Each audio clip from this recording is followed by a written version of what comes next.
안녕하십니까. 쏘가리에 미친 소덕후입니다.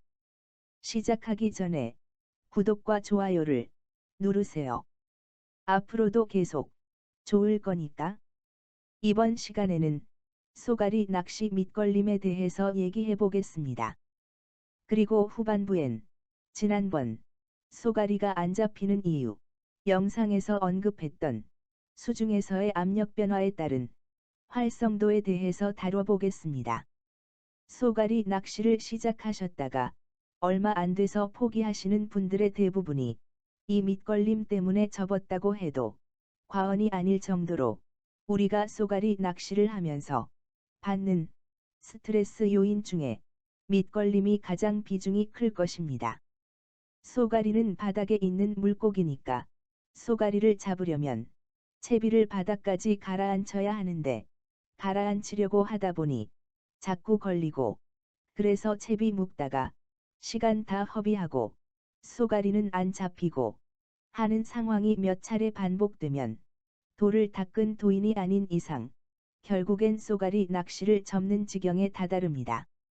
부디 이 영상을 보시고 밑걸림 극복에 성공하시길 바랍니다.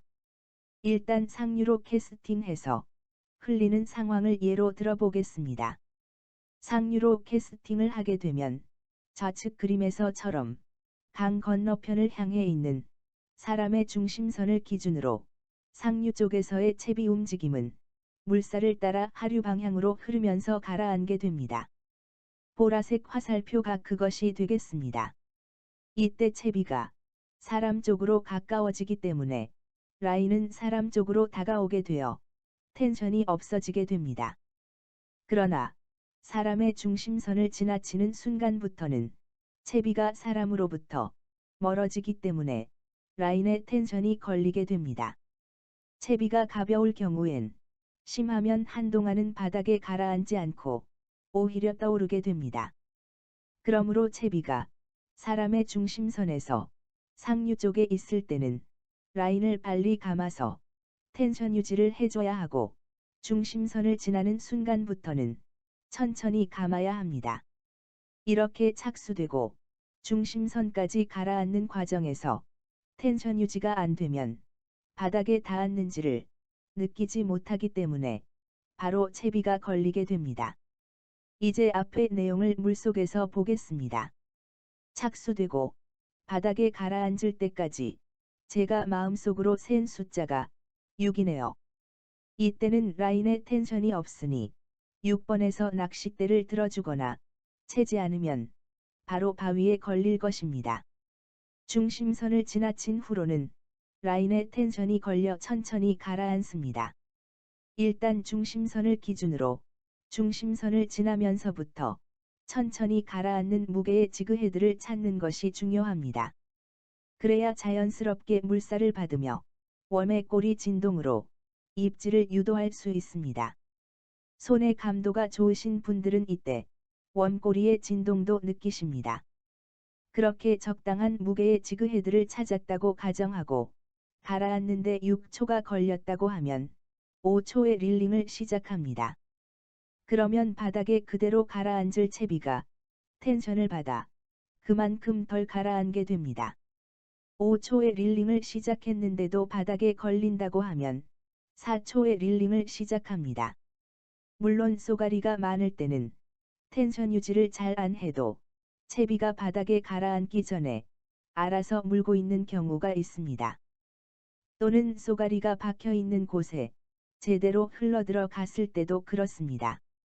그런데 그런 경우는 흔하지 않습니다.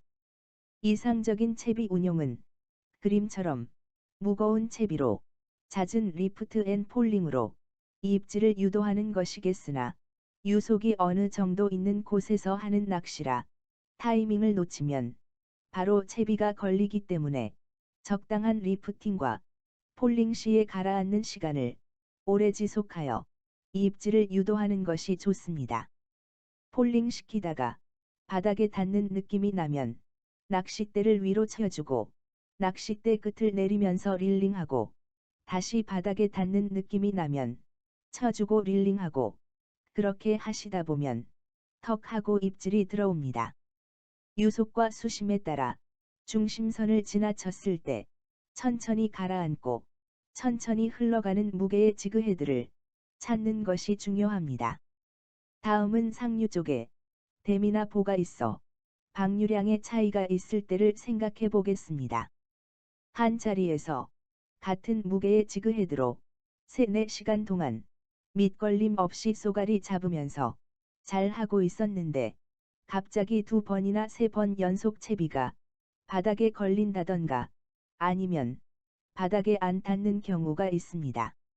이런 경우 보통 상류의 댐이나 보에서 방류량을 늘리거나 줄인 경우가 많습니다.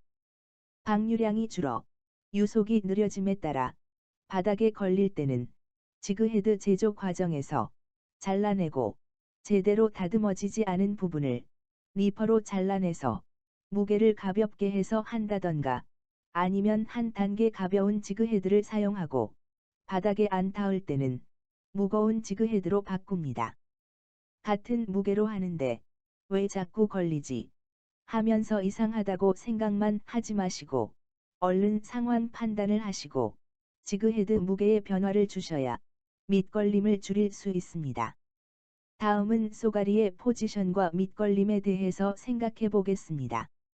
그림처럼 안반이 있어 물이 받쳐서 나간다고 했을 때 쏘가리들은 유속이 빠른 쪽과 느린 쪽의 경계 부분인 3번, 2번, 1번으로 이동한다고 지난 영상에서 말씀드렸습니다. 보통 피딩 시간이 되면 가장 덩치 크고 힘센 놈이 가장 좋은 자리인 1번, 그 다음이 2번, 3번 순으로 자리를 잡고 피딩을 합니다. 가장 힘 없는 애들은 4번 쪽으로 쫓겨나옵니다. 좋은 자리는 웬만해선 비워지는 경우가 거의 없습니다. 매년 낚시를 해보면 바닥에 큰 변화가 없는 한 5자, 6자가 나왔던 자리는 다음 해에도 5자, 6자가 나옵니다. 하다못해 무리 중에 가장 큰 놈이 25 정도 되는 놈이라도 그 놈이 가장 좋은 자리를 차지합니다. 무슨 얘기냐면 만약 내가 가장 좋은 자리를 공략할 수 있는 포인트에 자리를 잡았다면 너무 바닥에 가라앉히려고 하다가 밑걸림을 유발할 필요가 없다는 겁니다. 그놈은 그 자리에서 계속해서 피딩을 할 것이고 그놈이 빠져나간다면 다른 놈이 바로 자리를 차지할 것이기 때문에 이번 캐스팅에 못 잡아냈으면 다음번에 잡아내면 되니까요. 그리고 지난 영상에서 언급했듯이 어시거종들은 위에 있는 먹이를 공격하니까 최소 쏘가리보다는 위쪽에 채비가 있어야 합니다. 포말이 있는 곳에서 흰색 웜이 잘 먹히는 이유도 쏘가리들이 흰색 웜을 아래에서 봤을 때 실제 베이트 피쉬 배의 색깔과 같기 때문이겠죠. 여기까지 밑걸림 극복하기에 대해서 얘기해보았고 다음으로 수중에서 쏘가리들이 느끼는 압력 변화에 대해서 얘기해보겠습니다. 예전부터 어르신들이 말씀하시길 날씨가 흐렸다가 맑아지면 고기가 잘 나온다고들 하셨습니다.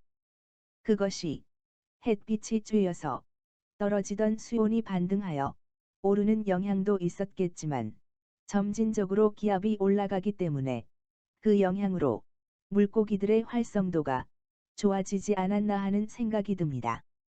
예를 들어 수량은 변화가 없어 수심 5m를 유지하고 있고 대기압만 1400헥토파스칼에서 1600헥토파스칼로 변하는 상황이라고 했을 때 오늘 한반도 주변에 일기도 상황이 그렇네요. 바닥에서 쏘가리가 받는 압력은 물기둥 19.28m와 같습니다. 그런데 1600헥토파스칼로 변하게 되면 계산에서와 같이 21.32m의 물기둥의 압력과 같습니다. 수위는 5m로 변한 것이 없지만 실제로 쏘가리가 느끼는 압력은 수위 7m일 때와 같습니다. 이렇게 저기압에서 고기압으로 변하게 되면 고기들은 수량이 늘어나고 있다고 느껴서 활성도가 살아나는 것이 아닌가 하는 생각을 하게 됩니다. 다음은 태양과 달의 인력에 의해 수위가 올라갈 때를 보겠습니다. 수위가 떨어지다가 5m에서 반등하여 10cm가 오른다고 했을 때 좌측 아래 화살표 이전에 수위가 떨어지고 있을 때는 고기들이 수량이 줄고 있다고 느껴 예민해져서 먹이 활동을 잘 하지 않지만 다시 수위가 오르고 있을 때는 수량이 늘고 있다고 느껴 활성도가 살아나는 것입니다. 이런 사이클은 하루에 2번 반복되게 됩니다. 그 사이클에서도 태양과 달이 비슷하게 위치하거나 반대 방향으로 위치해 인력이 더 큰 경우가 있습니다. 그럴 때는 그만큼 수위 상승이 높아집니다. 또한 태양과 지구, 달과 지구의 거리가 가까워질수록 인력의 크기는 커집니다. 바다에서도 한 물, 두 물 하며 조류의 색이나 수위의 고저차가 클 때가 있고 작을 때가 있다는 것을 이미 알고 계실 겁니다. 제 경험상으론 좌측 화살표 주위 시간대에 왔을 때 피딩이 집중됐다가 수위가 고점을 찍는 두 번째 화살표 주위 시간대에 다시 피딩이 집중되는 것 같았습니다. 그래서 저는 두 화살표 사이의 시간이 보통 6시간이므로 길게 낚시를 해봐야 7시간을 넘기지 않습니다. 왼쪽 화살표 30분 전에 포인트에 도착해서 미리 준비하고 있다가 낚시를 시작해서 고점을 찍고 나서 30분 후까지만 하고 철수하는 식으로, 그리고 중간 시간대는 쉬는 시간을 자주 갖습니다. 물론 화살표 있는 곳이 수위가 안정돼서 그렇거나 포지션 했던 쏘가리를 대부분 잡아내서 그럴 수도 있다는 생각도 해봅니다만, 수위가 오르는 중에는 그래도 간간히 쏘가리가 나오는데 수위가 내려가는 중에는 아주 드물게 나오는 데다 잔챙이라 꼭 낚시를 더 해야겠다면 그냥 쉬다가 다시 수위가 반등하는 시간대를 노리는 것이 낫다고 결론 내렸습니다. 지금까지 밑걸림 극복 방법과 기압에 따른 압력 변화, 수위에 따른 활성도에 대해서 얘기해 보았습니다. 항상 예외는 존재합니다. 쏘가리가 박혀 있는 코 앞에 채비를 갖다 주면 덥석 물 수도 있고 안 물 수도 있습니다. 그건 쏘가리 마음이기 때문입니다. 낚시의 정답은 없습니다. 낚시는 그 정답을 찾아가는 끝이 없는 여정이라고 생각합니다. 정답에 가까워질수록 쏘가리를 자주 만나고 더 큰 놈을 만나게 되겠죠. 항상 드리는 말씀이지만 제 얘기가 다 맞다고 생각하지 않습니다. 취할 건 취하고 버릴 건 버리면 되는 겁니다. 앞으로도 유익한 영상으로 다시 찾아뵙겠습니다. 시청해주셔서 감사합니다.